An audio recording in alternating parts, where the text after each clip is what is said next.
to recently, and thank you for being here. So please come.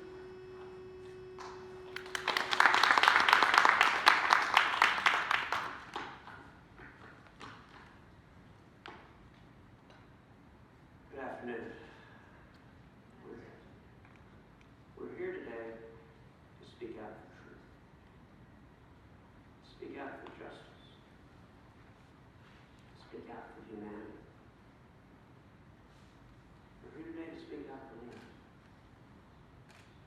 We're here today to focus the eyes and attention of the world on the gross human rights violations that are unfolding in front of us. I want to thank the International Committee on Nigeria and Tony Perkins for your leadership and for the work that you are doing, shining a light. And I want to especially recognize Rebecca Sharibu, who's here today pleading for the release of her daughter Leah. Leah was kidnapped by an Islamic terrorist organization known as Boko Haram on February 19th, 2018. She's been held captive ever since. She was kidnapped along with 100 other girls from their school in Dapchi in northeast Nigeria. Fortunately, all but one of the kidnapped girls have since been freed, all but Leah, who was 15 years old at the time of the kidnapping. Leah is a Christian. A Christian who refuses to renounce her faith and convert to Islam. And that's why she's still being held hostage by Boko Haram. Leah has said that she would rather live free in captivity than live in freedom as a captive. Those are remarkable, courageous words from anyone. For a 16-year-old girl facing a threat upon her very life, they are extraordinary words of strength and maturity and hope. For the last 612 days, Leah has been living in hellish captivity. I ask everyone here to imagine what Leah is facing right now. As a parent of daughters, I can only imagine the agony Leah's family endures. My wife Heidi lived in Nigeria as a little girl, and in Kenya when her parents were missionaries in both countries. This persecution is wrong, and it needs to end. And tragically, Leah is not the only Christian who's being persecuted or who has died for her faith. Recent studies by domestic and international organizations have found that Christians are the most widely persecuted religious group in the world. Christians suffer at the hands of both state and non-state actors. Their persecutors range from Islamist to communist, and from religious extremist to extremist atheists. According to a report by Open Doors USA, 1 in 9 Christians worldwide experiences a high level of persecution. And, quote, Islamic oppression fuels Christian persecution in 8 of the top 10 countries where Christians experience severe persecution. Certain parts of the world are worse than others, of course. And Nigeria is a place today where Christians are in great danger. Christians in Nigeria are often targeted because of their faith. The State Department's 2018 International Religious Freedom Report details that Boko Haram has targeted 900 churches since their insurgency began. 900 churches. Hostility towards Christians in Nigeria isn't just limited to Boko Haram. The State Department also reports instances of Christian worshipers and priests being slaughtered sometimes during church services. This is the world Leah is living in. And in the face of evil, she has demonstrated and is demonstrating tremendous courage. Leah was 15 when she was kidnapped. So far, she has spent 2 birthdays in captivity. Part of Boko Haram's barbaric and inhumane behavior includes not just kidnapping and murdering innocent people, but specifically exploiting children. They target children deliberately. According to UNICEF, Boko Haram has kidnapped over 1,000 children in Nigeria since 2013. While many of them are used as suicide bombers or soldiers, others are girls who have been kidnapped while at school. In 2014, there was the infamous kidnapping of 276 Chibok schoolgirls from Borno State, Nigeria. 112 of those girls are still missing. And then in 2018, Boko Haram kidnapped 104 girls from Dapchi, including Leah. Targeting children, targeting little girls and little boys to kidnap, torture, and murder them is the very face of evil. It is the personification of evil. In the Senate, I've worked hard to stop the use of human shields by terrorists like Boko Haram. Last year, I was able to secure the passage of an amendment to the National Defense Authorization Act that requires a formal report on the use of human shields by terrorist groups like Boko Haram, to shine a light of sunlight on the evil being perpetrated in our midst. This report will include lessons that we've learned in addressing the use of human shields, and a specific plan of action incorporating those lessons so that we can have reliable tools to target Boko Haram and other terrorists who use human shields while also saving lives. But amidst this darkness, I want to help share a ray of hope. Leah's captivity reminds many of us of other Christians around the world who have been kidnapped, imprisoned, tortured, and threatened with death, but who ultimately walk free today. Pastor Saeed Abedin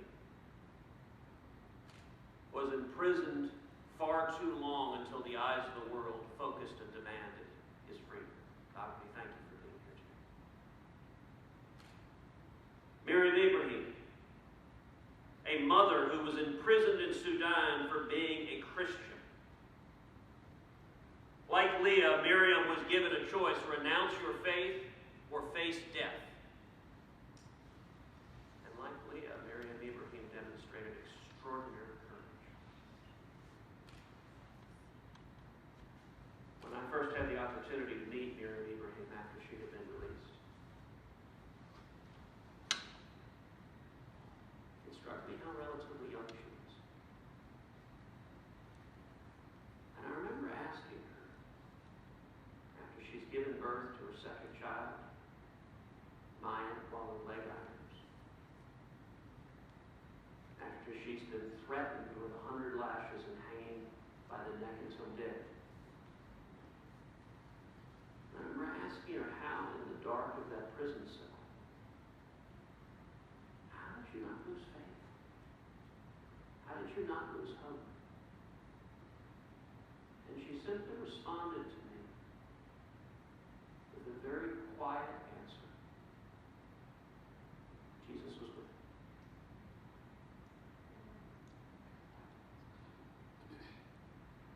I can't imagine the strength of Miriam Ibrahim. I can't imagine Leah's strength. There's also Asia Bibi, a Christian who was imprisoned and sentenced to death in Pakistan for blasphemy. Asia spent years on death row, her life hanging in the balance. And then there's Mariam Rostanpour and Marzieh Amirzadeh, two Iranian women who converted to Christianity and spread the gospel, covertly handing out New Testaments to over 20,000 Iranians. The Iranian regime arrested, imprisoned, tortured, and sentenced them both to death by hanging for their Christian faith. Christians across the world like this lifted these women, lifted these prisoners of conscience up in prayer and brought attention to their persecution. And remarkably, by God's grace, these courageous Christian women are freed. So there is hope. There is hope, and there is power. A few voices, like a candle in the dark of a cave, can light the very darkest recesses. Our voices together are powerful. That's why in February I wrote a letter to the U.S. Commission on International Religious Freedom, urging the Commission to designate Leah as a prisoner of conscience, which would send a clear message that we will not allow any child victims of terror to be forgotten as we continue to shine a light on the rampant persecution being committed by Boko Haram. And this week, I was proud to help lead a bipartisan letter of Republicans and Democrats, senators and House members standing together in a plea to Nigeria's president, urging him to use the fullest extent of his power to secure Leah's safe release.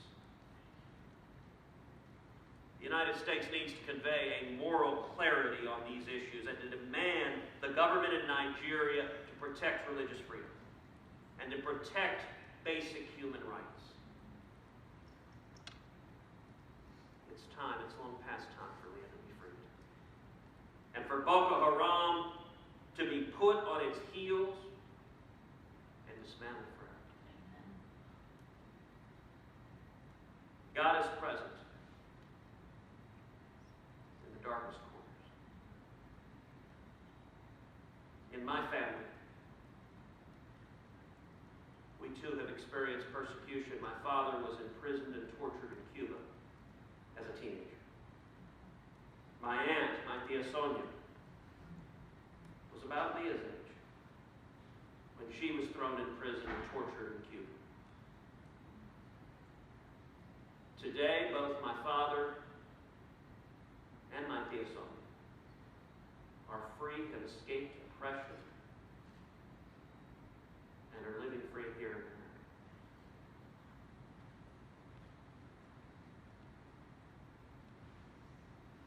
Some time back, I had the opportunity to visit with Natan Sharansky, the famed Soviet dissident. He and I sat down in Jerusalem, talked about his time, his years in the Soviet Gulag. And what Natan told me is that in those cells that they would pass from cell to cell notes. Did you hear what President Reagan said? Evil empire. Marxism, Leninism will end up on the ash heap of history. Mr. Gorbachev, tear down this wall.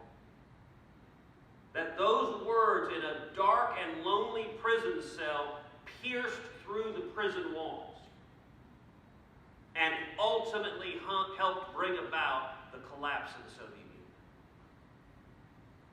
Our voices here today resonate and resonate loudly.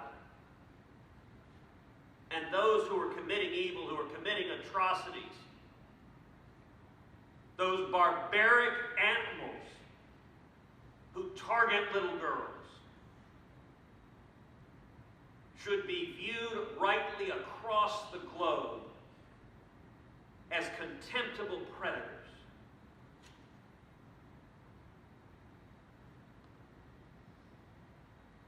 I want to give everyone hear a final word of encouragement.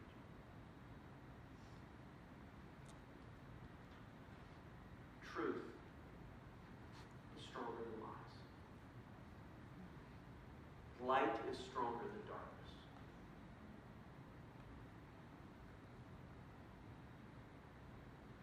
Our voices here together are in support of truth and light. So I want to commend every voice here to be heard from the mountaintops, to be heard across the nation and across the globe. And I look forward to the day, hopefully very, very soon, where we can welcome Leah as free, liberated, and a powerful, powerful testimony